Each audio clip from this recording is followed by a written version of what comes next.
তাহলে বাবার চিঠিটা এলো? হ্যাঁ, বাবা তো বলেইছিলেন লিখে জানাবেন সবকিছু। হ্যাঁ, চিঠিটা পড় তাহলে শুনি। বর্দা, আমি বলছিলাম যে এখন থাক না, বেলা হয়ে গেছে, তোমরা আগে খেটে নাও। বাবা কি লিখেছেন সেটা আমি পড়ে পরে শুনিয়ে দেবো।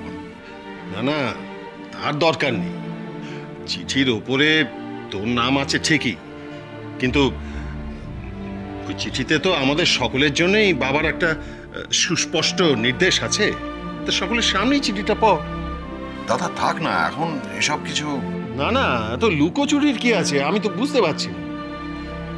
চিঠিটাতে পুপের বিয়ে নিয়ে বাবা একটা ফাইনাল মতামত জানিয়েছেন।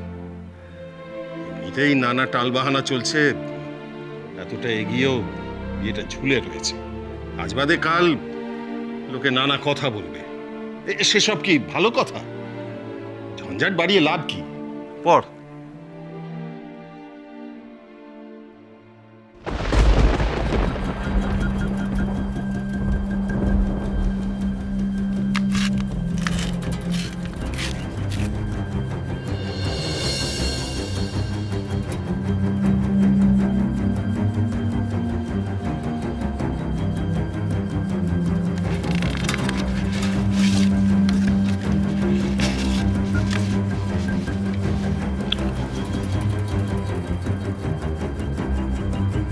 দুটো চিঠি আছে, একটা পুপের নামে আলাদা করে।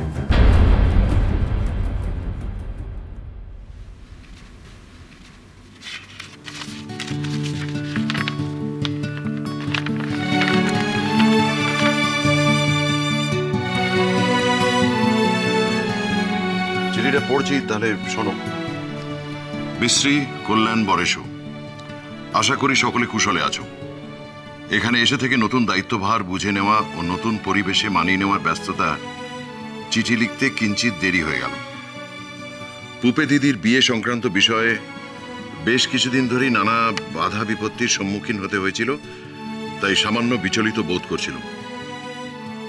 এখানে এসে স্থির মস্তিষ্কে সমস্ত পূর্বাপর বিবেচনা করে আমি আমার চূড়ান্ত সিদ্ধান্তে পৌঁছেছি। সেই সিদ্ধান্তটুকুই তোমাদের জানিয়ে দিতে চাই।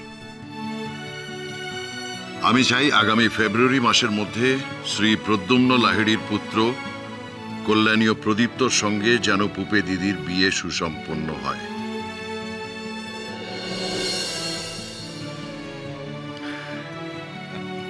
আর কিছু লেখেননি?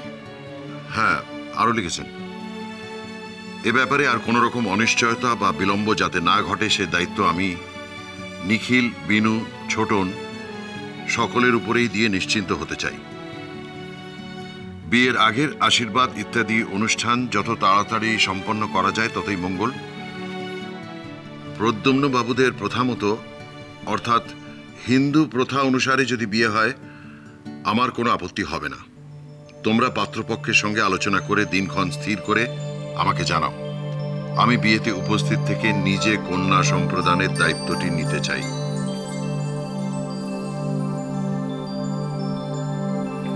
আশীর্বাদ আনতে, বাবা। যাক বাবা, বাবা তাহলে সম্প্রদান করবেন। পুপে, ঠাকুরদা তো আসছেই তোর বিয়েতে, ঠাকুরদা থাকবেন, তোর তো আর কোনো চিন্তার কারণ নেই। হ্যাঁ, এখন খালি বিয়ের সানাই বাজলেই হলো। কিরে রানী,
রান্না হয়েছে? পোলাও, কালিয়া, কোরমা, কাবাব। একদম ধাপ দেবেন না, আমি দেখেছি ফ্রিজে এইটুকু টুকু সব ট্যাংরা মাছ পড়ে আছে।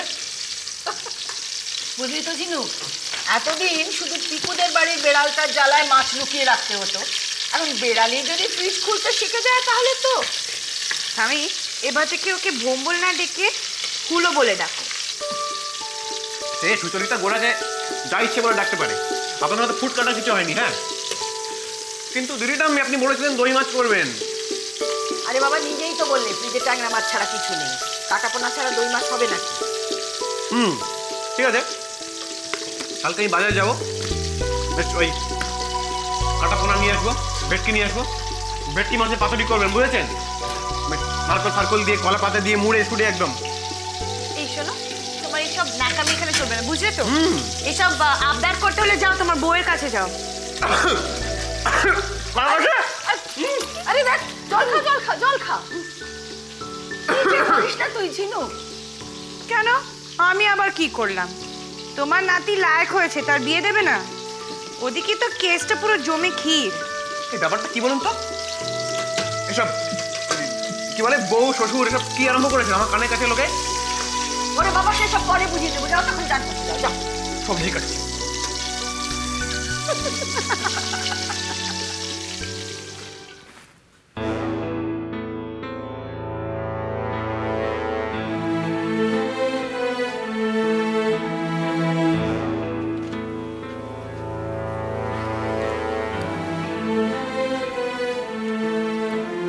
ঠাকুরদার চিঠি আজকাল তোমার জঞ্জাল বলে মনে হচ্ছে?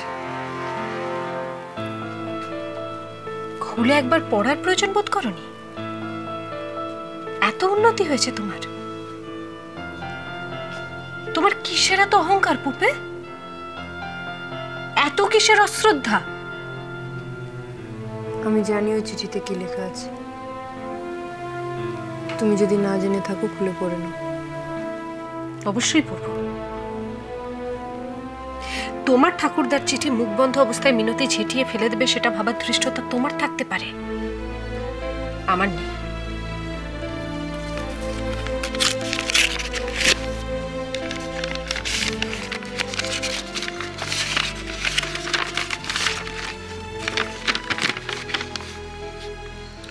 পুপে দিদি ভাই, এই চিঠিটা পড়ার আগে নিশ্চয়ই বিশ্রীকে লেখা আমার চিঠির বক্তব্য তোর জানা হয়ে গেছে। ছেলেবেলায় আমার শাসন পছন্দ না হলে কেঁদে কেটে কোমর বেঁধে ঝগড়া করে, কখনো বা আমার সাথে আড়ি করে বিস্তর গোলমাল তুই বাঁধিয়ে তুলতিস। আজ না হয় সেসব জমিয়ে রাখ, আমি ফিরে আসি, তারপর দুজনে মিলে মনের স্বাদ মিটিয়ে বেশ খানিকটা লড়াই করা যাবে। আজ অনেক কথা মনে পড়ে যাচ্ছে। বিরাট বিপর্যয়ে সোনার তরী যেদিন টলমলো, সেদিন বুকে তুলে নিয়েছিলাম তোকে। মনের মধ্যে সেদিন যত না স্নেহ ছিল, তার চেয়ে বেশি ছিল অপরাধবোধ, প্রায়শ্চিত্তের তাড়না। আস্তে আস্তে বড় হতে লাগলি তুই, মুখে আধো আধো বুলি ফুটলো, টলমলো পায়ে হাঁটতে লাগলি, কিন্তু ততদিনে বাড়ির জ্যেষ্ঠতম ও কনিষ্ঠতম সদস্যের মধ্যে স্থাপিত হয়েছে এক আশ্চর্য যোগাযোগ।